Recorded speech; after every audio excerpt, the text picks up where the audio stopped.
Hola, buenas tardes. Mi nombre es Daniela Bareño y junto a mi compañera Elizabeth Rodríguez Salinas exponeremos la identificación de estructuras anatómicas en los sistemas. Los temas que vamos a ver son los siguientes. El primero es el sistema respiratorio. Segundo, sistema nervioso central. Tercero, sistema endocrino. Y el cuarto tema, sistema tegumentario y sensorial. Empezaremos con el sistema respiratorio. El sistema respiratorio es un conjunto de órganos y estructuras encargadas de la función de la respiración, es decir, de la toma de oxígeno del ambiente y la expulsión del dióxido de carbono.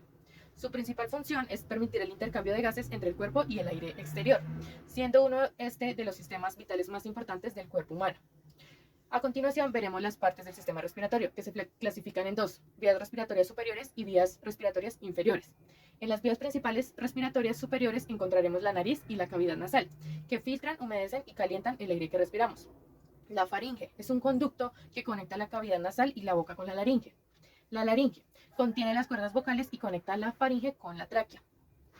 Ahora miraremos las vías respiratorias inferiores, que consta de la tráquea, un tubo que conecta la laringe con los bronquiolos y permite el paso del aire hacia los pulmones.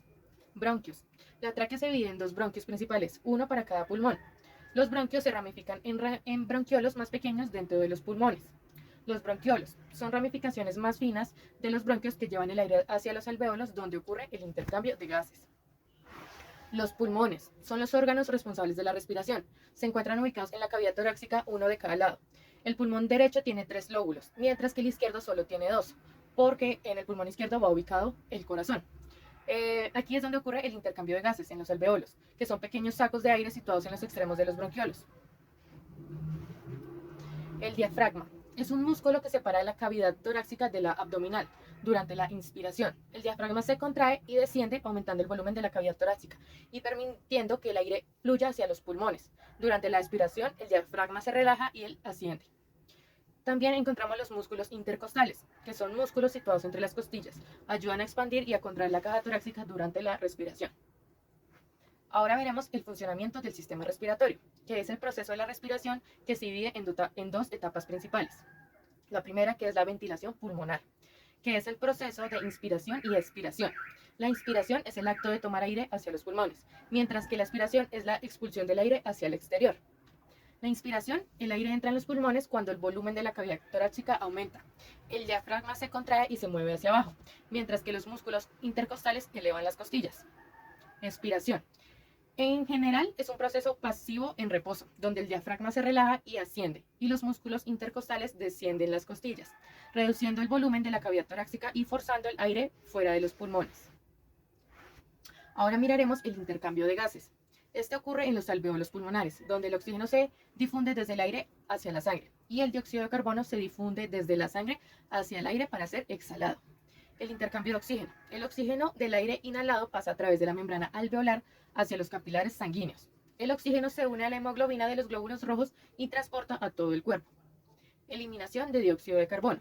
El dióxido de carbono es un producto de desecho del metabolismo celular. Pasa desde el capilar hacia los alvéolos para luego ser exhalado.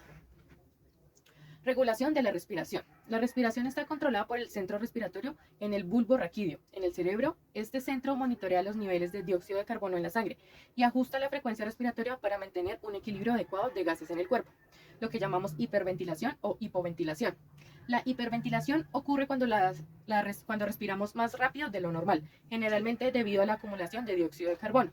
Y la hipoventilación es una respiración más lenta y más superficial, lo que puede llevar a una acumulación de dióxido de carbono en el cuerpo.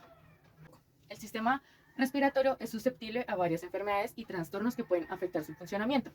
Como les nombré anteriormente, los resfriados comunes o la gripa que llamamos infecciones virales que afectan las vías respiratorias superiores, causando síntomas como congestión nasal, tos y fiebre. Esto es la más común en niños, en adolescentes, en personas mayores.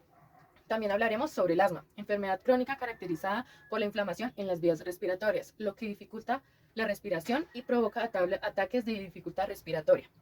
Enfermedad pulmonar EPOC, enfermedad pulmonar que incluye bronquitis crónica y enfisema causada principalmente por el tabaquismo, que obstruye las vías respiratorias. También hablaremos de la neumonía y cáncer de pulmón. La neumonía es una infección pulmonar que causa inflamación en los alvéolos, dificultando el intercambio de gases. Y el cáncer de pulmón es uno de los tipos de cánceres más comunes por el tabaquismo. Que básicamente permite que el organismo reaccione frente a estímulos continuos, tanto de un ambiente como externo como interno. También controla integra algunas actividades del organismo, como lo son la circulación, la respiración, la digestión, el sistema respiratorio. Y bueno, este sistema nervioso se divide en dos. El sistema nervioso central, que está compuesto por el encéfalo, es decir, el cerebro, y la médula espinal. También está compuesto por el sistema nervioso periférico, que es básicamente todos los nervios que emergen del encéfalo y la médula. Y es decir, que el sistema nervioso periférico nace a partir del sistema nervioso central. Algunas funciones del sistema nervioso central son el pensamiento, es decir, recibe, interpreta, capta y responde a la información sensorial, es decir, lo que vemos, oímos. También tiene la función motora, que coordina los movimientos voluntarios, es decir, caminar, correr, escribir, trotar. Y también tiene los movimientos involuntarios, como lo son respirar, como lo son los latidos del corazón, el funcionamiento del sistema digestivo, entre otros. También regula las funciones vitales, como lo son la frecuencia cardíaca, la presión arterial y la temperatura corporal. También coordina el equilibrio y la postura. El cerebro regula el equilibrio y la precisión con la que realizamos muchos movimientos. También la memoria y el aprendizaje son partes fundamentales del sistema nervioso central, ya que almacena memoria, recuerdos y permite adquirir nuevos conocimientos y asimismo reintegrarlos para crear y resignificar nuevos contenidos y nuevos conocimientos dentro de esta función. También tiene una función emocional y conductual, ya que regula los sentimientos como el miedo, la alegría, la tristeza y controla la conducta social en la cual el sujeto está inmerso, llegando a una adaptabilidad. El lenguaje y la comunicación son primordiales, ya que procesa y produce el lenguaje tanto hablado como escrito, con un nivel de comprensión que pueda ser adquirido y también pueda ser enseñado. La toma de decisiones racionales. El cerebro permite pensar, analizar, planear y responder frente a problemas. También permite el aburrimiento. También dentro de las funciones se encuentra la percepción sensorial, que es lo que percibimos por medio de los sentidos, como la vista, el oído, el tacto, el olfato y el gusto. También está la transmisión de señales, que la médula espinal transmite impulsos entre el cuerpo y el cerebro de forma rápida, es decir, capta lo que se encuentra en el entorno, generando así sensaciones de placer o displacer, es decir, de dolor o de irritabilidad. Bueno, según Moore, el sistema nervioso central está compuesto por un núcleo de un cúmulo de cuerpos neuronales dentro del sistema nervioso central, que son la unión de fibras nerviosas, axones, dentro de los cuales se conectan núcleos de la corteza cerebral, que pueden ser tanto proximales como distales. En el tronco cerebral. El encéfalo y la médula espinal se componen de sustancia gris y sustancia blanca, y los cuerpos de las neuronas constituyen de sustancia gris, y los sistemas del tronco, es decir, las fibras de interconexión, forman la sustancia blanca. Como lo vemos en la imagen, las neuronas están compuestas por un núcleo, por unas dendritas, por un cuerpo celular, por un axón, y también por otras partes. También están divididas en 5 tipos, que son los multipolares, los bipolares, los unipolares, los pseudounipolares y los anaxoónicas, que, bueno, los multipolares poseen múltiples dendritas y un axón. Los bipolares tienen una dendrita y un axón. Y los unipolares tienen un solo proceso que se divide en un axón y una dendrita. Los pseudopolares se asemejan a los unipolares, pero se diferencian en que el axón y las dendritas emergen de un mismo punto. También existen los anaxacónicas, que no tienen un anaxón definido, pero está presente. Bueno, vamos a hablar de algunos tipos de tejido nervioso, que son, en este caso, la sustancia gris, que contiene los cuerpos de las neuronas donde se genera y se procesa la información. También la sustancia blanca, formada por axones recubiertos de mielina, son encargados de transmitir las señales entre las diferentes neuronas. También está el tejido conjuntivo, que son las meninges, que son capas del tejido que protegen básicamente todo el sistema nervioso central, y están divididas en tres, que son la dura madre, la aracnoide y la vía madre. Bueno, el tejido epitelial forma parte del ependimo, que es un revestimiento que recubre los ventrículos celulares, los ventrículos cerebrales y el canal central de la médula espinal. También participa en la producción y circulación del líquido cefalorraquídeo. Bueno, los tipos de células que producen estas neuronas están divididas primordialmente en 4, que son los astrocitos, que sostienen y nutren a las neuronas y regulan el ambiente y el entorno químico en el cual se dan pues las neuronas. Los oligodendrocitos, que producen la mielina, que recubre los axones, los protege. Y también están los microglia, que son la defensa inmunológica, que elimina los desechos y los agentes patógenos. Las células ependimarias recubren los ventrículos y participan en la circulación del líquido cefalorraquídeo. Bueno, algunos tipos de afecciones son demasiadas afecciones que se pueden dar en el sistema nervioso central, desde enfermedades muy leves a enfermedades degenerativas. En este caso, el Alzheimer es la pérdida de la memoria y las funciones cognitivas mediante el degeneramiento de las neuronas. El Parkinson son los temblores involuntarios, donde se presenta rigidez y lentitud motora. También la esclerosis lateral amiotrófica, que también es conocida como ELA, afecta a las neuronas motoras y produce parálisis, pero se mantiene una, una protección neuronal de las células del pensamiento, el lenguaje, que ya no puede ser ejecutado, pero que sigue existiendo. También algunas infecciones como la meningitis, que es la inflamación de las meninges por un virus o por bacterias. El sistema endocrino. El sistema endocrino es un sistema de comunicación del cuerpo que se encarga de la regulación y control de diversas funciones fisiológicas mediante hormonas, las cuales son secretadas por glándulas endocrinas. A diferencia del sistema nervioso, que usa impulsos eléctricos, el sistema endocrino se basa en señales químicas para coordinar actividades en todo el cuerpo. Las hormonas tienen efectos sobre el metabolismo, el crecimiento, el desarrollo, la función sexual, el estado de ánimo y el equilibrio energético, entre otros. Función principal: regulación del metabolismo. Las hormonas controlan las funciones metabólicas como la conversión en alimentos en energía y el almacenamiento de nutrientes. Crecimiento y desarrollo. Regula el crecimiento físico y el desarrollo de los órganos, así como la maduración sexual. Mantenimiento y equilibrio interno. El sistema endocrino ayuda a regular la homeostasis, incluyendo la temperatura corporal y el equilibrio de líquidos y electrolitos y la concentración de glucosa en la sangre. Controla la respuesta al estrés. A través de las hormonas como el cortisol, el sistema endocrino ayuda al cuerpo a responder al estrés. Principales funciones endocrinas. Las glándulas endocrinas son órganos especializados en la producción de hormonas. Estas glándulas liberan sus productos directamente al torrente sanguíneo. Las principales son hipotálamo, función. Regula la actividad de la glándula pituitaria y está involucrada en el control de varias funciones del cuerpo, como el hambre, la temperatura corporal y el ciclo del sueño. Hormona producida. Hormona liberadora de tirotropina, hormona liberadora de cortitropina, hormona antidiurética y oxitocina. Glándula pituitaria. Su función es conocida como la glándula maestra, ya que controla muchas funciones del cuerpo a través de la liberación de hormonas que regulan otras glándulas endocrinas. Hormonas producidas. Hipófisis anterior, hormona del crecimiento. Prolactina, hormona estimulante de la tiroides. Hipófisis posterior, oxitocina, hormona antidiurética. Tiroides. Su función es regular el metabolismo corporal mediante la producción de hormonas tiroideas. También tienen un papel en el crecimiento y el desarrollo del sistema nervioso. Hormonas producidas: tiroxina, triiodotironina. Controlan la velocidad del metabolismo, producción de energía y el consumo en las células. Calcitonina regula los niveles del calcio en la sangre, favoreciendo su depósito en los huesos. Paratiroides. Función: regula los niveles de calcio en la sangre, contrarrestando los efectos de la calcitonina. Hormonas producidas: paratohormona, que aumenta los niveles de calcio en la sangre al liberar calcio en los huesos y aumentar la absorción intestinal de calcio.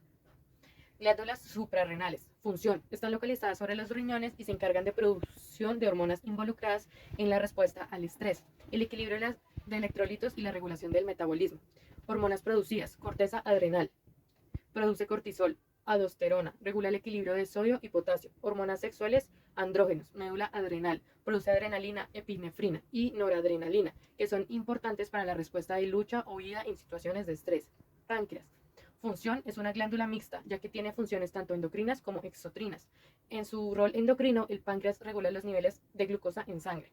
Hormonas producidas: insulina disminuye los niveles de glucosa en la sangre al facilitar la absorción de las células. Glucagón aumenta los niveles de glucosa en sangre al promover la liberación de glucosa desde el hígado. Gonadas, ovarios o testículos. Función: son responsables de la producción de las hormonas sexuales que regulan las funciones reproductivas. Hormonas producidas: ovarios. Estrógenos, progesterona, importantes para la menstruación, el embarazo y la fertilidad. Testículos: testosterona, involucrada en la producción de esperma y el desarrollo de características sexuales masculinas. Tipos de hormonas. Las hormonas son sustancias químicas que actúan como señales mensajeras en el cuerpo. Pueden clasificarse según su estructura química. Proteicas o peptídicas. Son cadenas de aminoácidos. Ejemplo: incluye la insulina, la hormona del crecimiento y la prolactina. Esteroides. Derivadas del colesterol. Son lipofílicas y pueden atravesar las membranas celulares. Ejemplo: hormona sexual, estrógenos. Derivados de aminoácidos, como la adrenalina y la tauroxina. Trastornos del sistema endocrino. Estos pueden causar desequilibrios hormonales que afectan diversas funciones del cuerpo. Diabetes mellitus, trastorno en el que hay una disfunción en la producción o el uso de insulina, lo que lleva a niveles elevados de glucosa en la sangre. Hipotiroidismo, cuando la glándula tiroides produce una cantidad insuficiente de hormonas tiroideas, lo que reduce la tasa metabólica. Hipertiroidismo, cuando la glándula tiroides produce demasiadas hormonas tiroideas acelerando el metabolismo. Enfermedad de Addison, trastorno en el que las glándulas suprarrenales Bueno, hola, mi nombre es Elizabeth Salinas Rodríguez y hoy vengo a hablarles sobre el sistema tegumentario. Bueno, el sistema tegumentario, o también conocido como sistema sensitivo, es un conjunto de órganos y tejidos que recubren y protegen el cuerpo humano. También regulan la temperatura corporal, sintetiza y contiene la vitamina D y capta la información proveniente del entorno en el cual se encuentra el individuo. Está compuesto principalmente del órgano más extenso del cuerpo, que es la piel, y por algunos anexos como son el cabello, las uñas, las glándulas sudoríparas y sebáceas. Algunas funciones del sistema son la contención de estructuras, como lo son tejidos y órganos, y también mantiene sustancias vitales, como lo son la sangre, el líquido extracelular, el sudor, la secreción sebácea, lo que previene la deshidratación y puede ser grave en lesiones cutáneas. También la protección, como ya lo digo anteriormente, es fundamental frente a factores ambientales, es decir, frente a erosiones, frente a la pérdida de líquidos, ante sustancias nocivas químicas o ante radiación, especialmente los rayos UV. También se comprende que contiene las lesiones de microorganismos, como lo son bacterias. También la regulación térmica es mediada mediante la evaporación del sudor y la dilatación y constricción de vasos sanguíneos superficiales. Bueno, la sensibilidad es fundamental en este sistema, ya que aquí se encuentran los nervios más superficiales de todo el cuerpo humano. Estas terminaciones nerviosas sensitivas captan de manera casi inmediata las sensaciones que provienen del entorno. Así, el cuerpo sintetiza esa información en dolor o irritabilidad. Bueno, el órgano más extenso del cuerpo humano, como ya lo dije, es la piel, que está compuesta por una serie de capas y subcapas. Entre ellas está la epidermis, que es la capa más superficial, la dermis, que es la capa del tejido conectivo, y la hipodermis, que es la capa más profunda de la piel. La composición es aproximadamente el 70% agua, 25% proteínas y 5% lípidos. Contiene colágeno y elastina. Fundamentalmente esto da elasticidad y firmeza a todo el órgano. Y la superficie de la piel de un adulto alcanza a tener 2 metros cuadrados, lo que equivale a entre 4 al 5 kilogramos del peso corporal de un adulto, lo que equivale básicamente entre un 5 y un 10% del total de su peso corporal. Bueno, como ya lo dije, las capas de la piel están divididas, entre ellas la epidermis, que es un epitelio queratinizado, es decir, es una capa superficial, córnea y fuerte, que cubre y protege las capas más profundas del órgano. También esta tiene las terminaciones nerviosas más superficiales, lo que le produce o lo que le da como resultado una captación de las sensaciones más inmediatas. La mayoría de las terminaciones se van a encontrar en la dermis, pero primero son captadas por los nervios que se encuentran en la epidermis. Bueno, algunas subcapas de la epidermis son el estrato basal, que es donde se encuentra la mayor cantidad de células madre que producen nuevos queratinocitos, y la capa más externa, que se llama estrato córneo, está formada por células muertas y llenas de queratina. Bueno, la dermis es una capa densa de colágeno entrelazado con fibras que son elásticas. Estas fibras proporcionan tono a la piel y le dan firmeza, fortaleza y resistencia. Eh, la dermis está compuesta por dos capas, que son la dermis papilar y la dermis reticular. Bueno, la dermis reticular es la capa más profunda de la dermis y está formada por tejido conectivo, fibras de colágeno y elastina, y contiene glándulas sudoríparas, glándulas sebáceas y folículos pilosos. La dermis papilar es la capa más superficial de la dermis y está formada por tejido conectivo laxo y contiene capilares sanguíneos, terminaciones nerviosas y receptores sensoriales.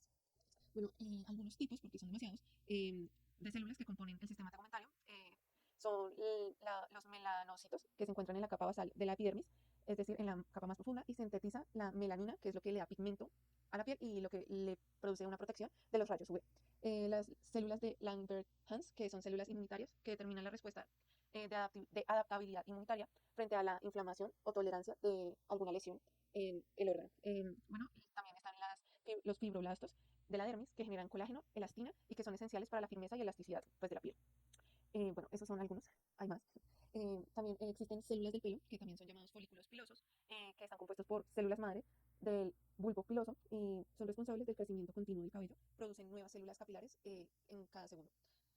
También existen los melanocitos foliculares, que dan color al cabello mediante la producción de melanina, y las células de la vaina radicular, que protegen y sostienen la estructura del pelo dentro de la piel. Bueno, las células de las uñas son queratonocitos unguiales, se encuentran en la matriz de la uña y producen queratinina dura, formándolas en células de láminas, lo que hace que básicamente la uña sea casi transparente. Em, las células de la matriz unguial se dividen activamente y empujan a la uña adelante, es decir, producen un crecimiento constante de, pues, las uñas. También las células de las que producen las glándulas sudoríparas y sebáceas se dividen. Entonces las células secretoras forman los túbulos que producen el sudor y compuestos principalmente por agua, sales y desechos. Las células mioepiteliales se contraen para ayudar a expulsar el sudor, es decir, desintoxican superficialmente a la piel. Y las glándulas sebáceas tienen muchas células, pero principalmente tienen células sebocíticas que producen sebo, una sustancia que lubrica la piel y el pelo, y estas células se destruyen cuando liberan su contenido. Bueno, algunos tipos de lesiones, depende, depende qué tipo de lesión es y su gravedad. y la gravedad con la que haya sido dada en cierta capa de la piel.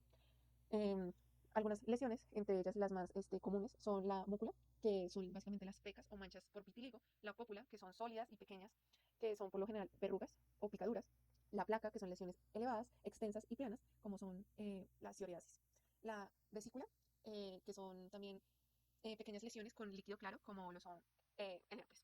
También la ampolla bula, que es la más grande, que también son por quemaduras ya de segundo grado. La pústula, que son lesiones elevadas con pus, como lo son el acné.